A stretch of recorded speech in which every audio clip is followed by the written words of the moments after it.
70ની ઉંમરે પણ જુવાનિયાઓ સાથે તાલથી તાલ મિલાવીને ગરબા રમતા રસીલાબાને કોણ નથી જાણતું। રસીલાબેન ઠક્કરને ગરબાનો શોખ તો નાનપણથી જ હતો, પરંતુ પ્રસિદ્ધિ હવે મળી। બાની આ ફિટનેસનું રાજ પૂછ્યું તો તેમણે જણાવ્યું, બહુ સ્ટ્રગલ પડ્યું છે, પણ હું એમાં હિંમત હારી નથી। આજ હું બહુ ફેમસ થઈ ગઈ છે, બધા છોકરાઓને હું બહુ ગમું છું। બાએ જીવનમાં ઘણો સંઘર્ષ કર્યો છે।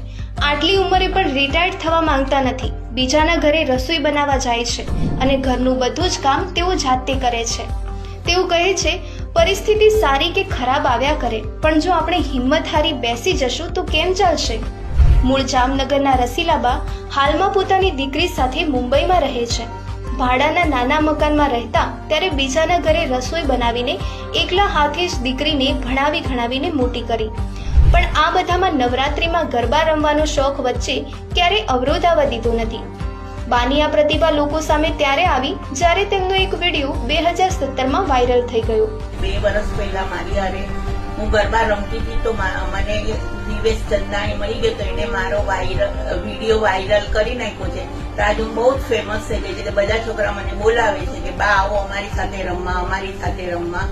એમાં હું વધારે ફેમસ થઈ ગઈ। બાના એનર્જેટિક ગરબા રમવાનો અંદાજ આશ્ચર્યમાં મૂકી દે તેવો છે, પરંતુ તેનો તમામ શ્રેય તેમની સતત કામ